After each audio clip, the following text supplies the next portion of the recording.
एक criminal case में police सैकड़ों पेज की चार्जशीट फाइल करती है तो व्यूअर्स प्राय यह पूछते हैं कि क्या सारी चार्जशीट ही हमारे खिलाफ होती है या उसका कोई विशेष भाग हमारे अधिक खिलाफ होता है और कुछ भाग न्यूट्रल होता है। साथ ही हमें यह जानकारी भी होनी चाहिए कि प्रोसिक्यूटर्स ने जो शिकायत की है उसका कौन सा भाग और कितना भाग आपके खिलाफ है, जिसके लिए आपको ज्यादा प्रयास करना चाहिए, और कौन सा तथा कितना भाग है जिसके लिए आप कुछ सुरक्षित महसूस कर सकते हैं। ये दोनों जानकारियां और इनका कानूनी पक्ष यदि आपको पता है तो दुनिया में कोई आपका कुछ नहीं बिगाड़ सकता है। आपको अपनी चार्जशीट में इस बात को अभी चेक कर लेना चाहिए, जो कि आप खुद कर सकते हैं, बिना किसी दूसरे की सहायता पाए कर सकते हैं। अपनी चार्जशीट के प्रमुख और गौण, जिनको हम प्राइमरी और सेकेंडरी पार्ट्स भी कह सकते हैं, उनको समझने के लिए कोई एक शिकायत उदाहरण के लिए ले लेते हैं। एफआईआर दर्ज होती है प्रोसिक्यूटर्स की पहली शिकायत पर। मान लीजिए शिकायत ये वाली है।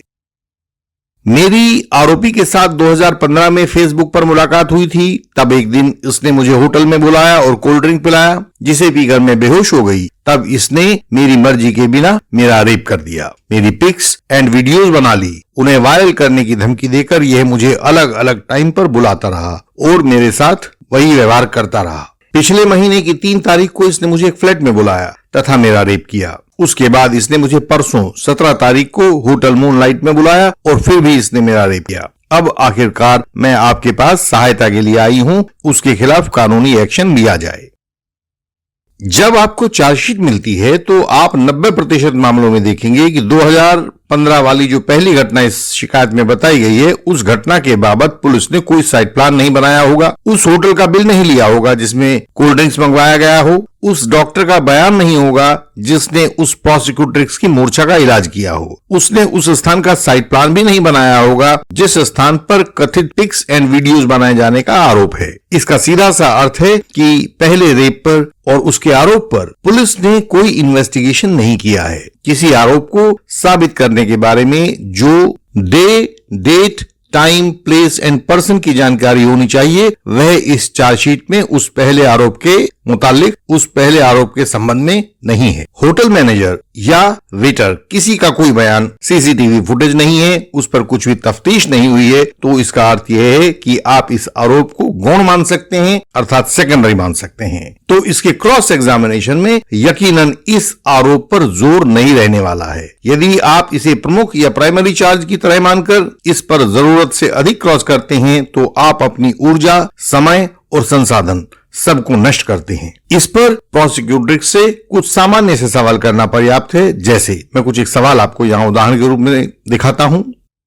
आपने आईओ को कभी वह स्थान नहीं दिखाया जहां यह होटल स्थित है, क्या कहेंगी आप? आपने होटल की वह टेबल भी आईओ को नहीं दिखाई जिस पर आपने कथित कोल्ड ड्रिंक पी थी। आपने आईओ को कभी भी उस कोल्ड ड्रिंक का नाम व ब्रांड नहीं बताया है। आपने आईओ को कभी वह स्थान नहीं दिखाया है जहां कथित घटना हुई थी। आपने आईओ को कभी यह नहीं बताया है कि कथित घटना वहीं खाना खाने वाले डाइनिंग हॉल में हुई थी या किसी अन्य स्थान पर हुई थी। आपने आईओ को वह स्थान भी नहीं दिखाया है जहां पिक्स एंड वीडियोस बनाई गई थी, या इसी तरह के सवाल उससे पूछे जाएं।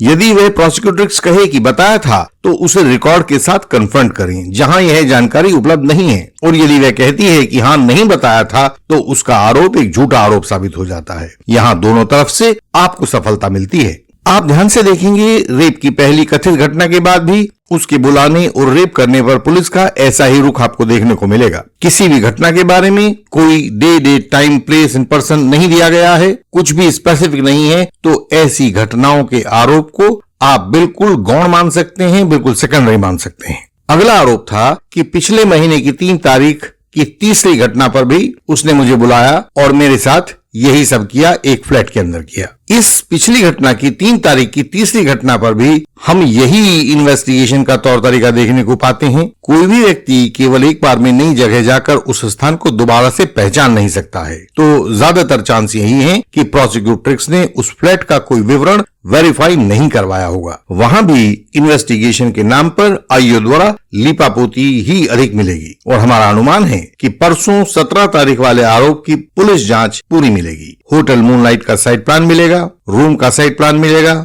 होटल मूनलाइट का बिल मिलेगा, आपकी आईडी मिलेगी, रजिस्टर मिलेगा, सब कुछ पुलिस ने पहले से जब्त कर लिया होगा। रूम के भीतर से बेडशीट आदि भी लिया होगा। होटल मूनलाइट की सीसीटीवी फुटेज होगी, मैनेजर का बयान होगा, रूम सर्विस वाले का बयान होगा, बिल पेमेंट का रिकॉर्ड होगा कि आपने उसको कैश किया या अपने कार्ड से किया। यदि रूम में कहीं किसी बॉडी फ्लूइड के ट्रेसेस मिले होंगे तो उसको भी उठाया गया होगा और उसको एफएसएल में भेज दिया गया होगा। यदि किसी महत्वपूर्ण कॉल का जिक्र होगा तो सीडीआर भी लिया गया होगा और यह सब करने के बाद चार्जशीट कोर्ट में दाखिल की गई होगी। तो यह स्पष्ट हो जाता है कि पुलिस ने पहले आरोपों पर केवल औपचारिकता पूरी की है, कोई गंभीर इन्वेस्टिगेशन नहीं किया गया है, जबकि अंतिम आरोप पर पुलिस ने गंभीर इन्वेस्टिगेशन किया है। आपको भी अंतिम आरोप को गंभीर मानना होगा और उस पर पूरा ध्यान देना होगा। यहां आपको परंपरागत क्रॉस एग्जामिनेशन में तो पारंगत होना ही होगा, जिसमें इंडियन एविडेंस एक्ट और कोड ऑफ क्रिमिनल प्रोसीजर का सहारा लेना होता है। लेकिन आजकल की नई परिस्थितियों में आपकी जिम्मेदारी कुछ और बढ़ गई है।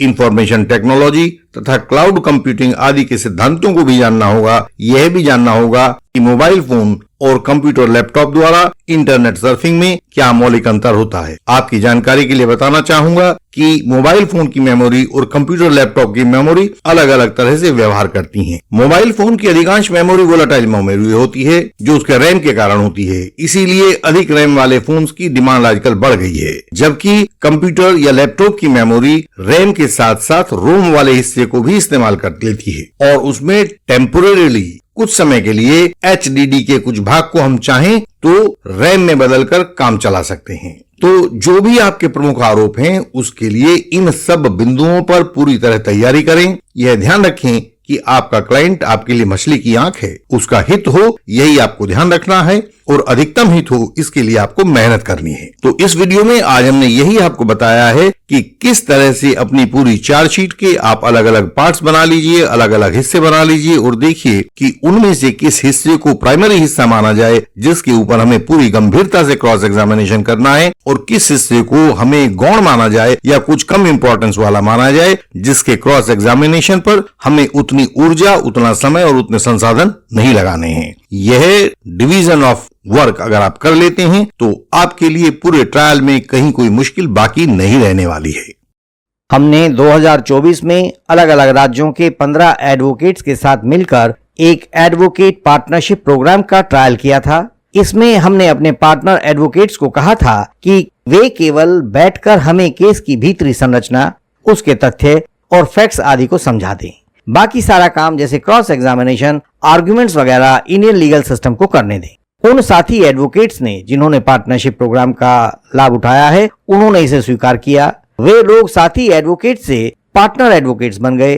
उन पार्टनर एडवोकेट्स ने बताया कि इससे जहां एक और उन्हें कम मेहनत करनी पड़ी वहीं उनके काम की गुणवत्ता में सुधार आया, उनकी जीत का प्रतिशत और उनकी आय कई गुना बढ़ गई। एडवोकेट पार्टनरशिप प्रोग्राम का मूल मंत्र है मेहनत हमारी और योजना आपकी। आओ मिलकर इसे बेहतरीन बनाएं। इस भारी कंपटीशन के टाइम में आपको भी स्मार्ट तो होना ही होगा। यह कार्यक्रम सफल हुआ तो हमने इस एडवोकेट पार्टनरशिप प्रोग्राम को अपने सब एडवोकेट मेंबर्स के लिए ऑफर कर दिया है। इंडियन लीगल सिस्टम का एडवोकेट पार्टनरशिप प्रोग्राम ज्वाइन करना चाहते हैं तो आप हमें हमारे व्हाट्सएप नंबर पर भेज सकते हैं। जो साथी एडवोकेट्स हमारे मेंबर्स हैं उनको हम अपने पार्टनर एडवोकेट्स बनाने को आगे बढ़ चलेंगे। हमसे सहायता पाने के लिए हमारा व्हाट्सएप नंबर, हमारा ईमेल एड्रेस और वेबसाइट का URL आपको सामने स्क्रीन पर दिखाई दे रहा होगा तथा ये सब बातें हमारी हर वीडियो के डिस्क्रिप्शन में भी होती हैं। समय को गंवाएं नहीं, उसका इस्तेमाल करें। हमारी वेबसाइट पर बहुत महत्वपूर्ण जानकारी को सरल भाषा में पढ़ें। वहां झूठे आरोप या फॉल्स एलिगेशन से बचने के उपाय भी मिलेंगे। इस वीडियो को लाइक करें, शेयर करें और चैनल को सब्सक्राइब करें। बेल आइकन को प्रेस करें ताकि नई वीडियोस आपसे मिस ना हो जाएं। हम आपसे अगले वीडियोस में फिर मिलेंगे। तब तक के लिए प्रणाम।